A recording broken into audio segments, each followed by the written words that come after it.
Ang bilis ng ano? Ang bilis ng panahon, no? Dati pa rin naman ako.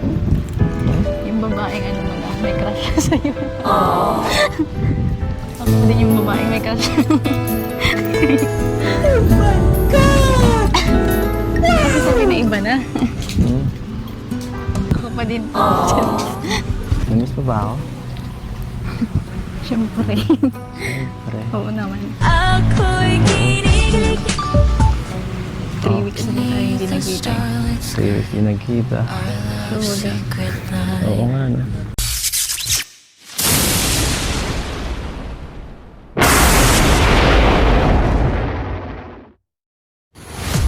Hi guys, this is me again, Ate Chai. Welcome to my channel.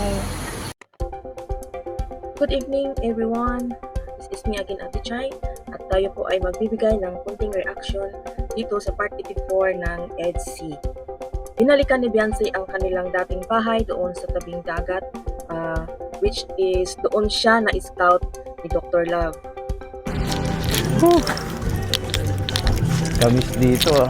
Dito tayo dati na intro. Ano, pakita natin Oo. mga dala tayong package. May dalang package at kung ano-ano pa. Nangyari. Parang bumalik sa dati yung bahay mo, ah. Nung dating bahay na bagong scout sa'yo. Ganito yun, di ba? Ano ganito? Ngayon kay Beyonce, dito niya na-realize niya na malaki talaga ang pinagbago ng kanilang pamumuhay o malaki ang pinagbago ng kanilang buhay simula nung natulungan na sila ni Kalinga Prab. Karamdam. Yun na, realize ko po yun talaga na malaki po yung pinagbago po. Noon at ngayon po, baga kuya. Dahil po sa Kalingap.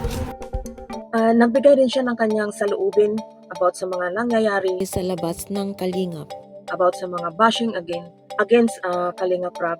Si Beyonce nagbigay ng kanyang opinion. Masakit din po para sa akin na nababash pa po kayo kahit hindi man po nila alam yung mga ginagawa po ninyong pagtulong po baga sa amin. Kaya sagot naman dito ni Kalinga Prab na hayaan na lang ang mga naninira sa Kalingap dahil hindi naman nila alam ang mga nangyayari talaga sa loob ng Kalingap community. Okay lang yun. Focus na lang. Ang ano ko naman is focus na lang ako sa inyo, sa mga beneficiaries ko na sa akin kasi okay na sa akin na makita nila mismo sa inyo yung talagang ginagawa ng Team Kalingap. Hindi ko na kailangan talagang ginagawa ng Team Kalingap. Hindi ko na kailangan magsalita pa para ipagtanggol yung sarili. Kayo na mismo yung yung makitaan nila. Ganun patunay. Kaya ayaw natin sila, lang yan, hindi naman nila alam talaga yung mga nangyayari. Ang nakaganda dito kay Kila Beyonce guys is pinapahalagahan nila ang bawat sentimong ibinibigay sa kanila ng mga sponsor, binibigay sa kanila ni Kalinga Prab dahil alam niyo ba, nakabili dito si Beyonce ng lupang pinagtayuan ng kanilang babuyan.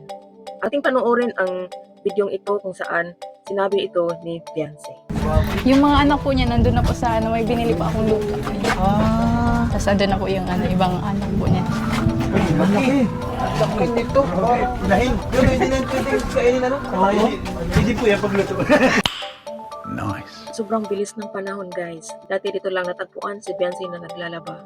Ngayon, tingnan nyo na ang ganda na ng kanilang bahay. Dito sa pag-uusap ni Papa Eds at saka ni Beyonce, makikita mo talaga na seryoso at saka puso siyang nagpapasalamat sobra sa Kalingap.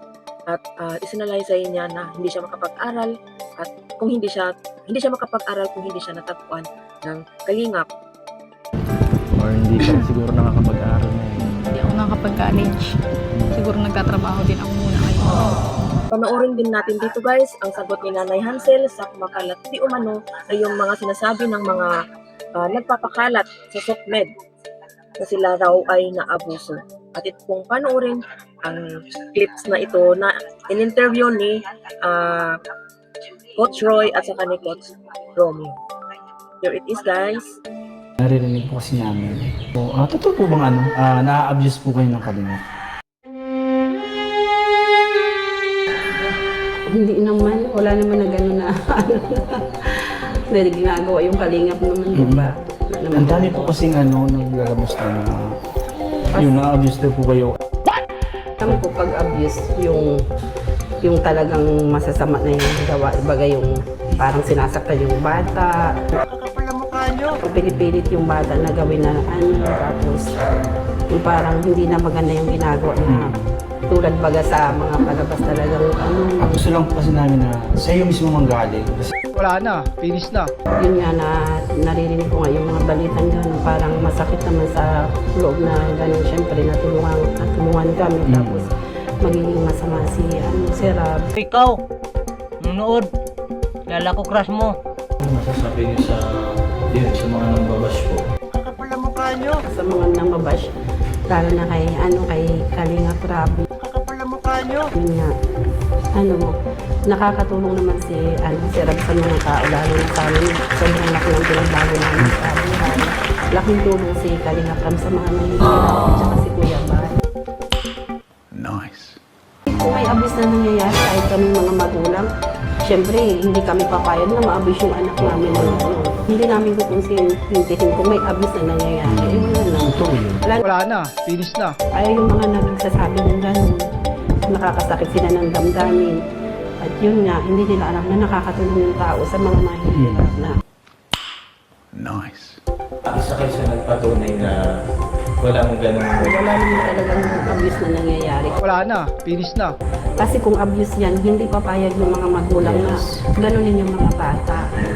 At saka alam naman namin na mapagkakatiwalaan sila. Kaya itinitiwala namin yung anak namin.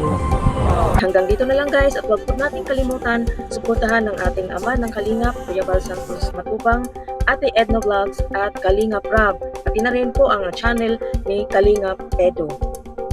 Hanggang dito na lang guys. Thank you for watching.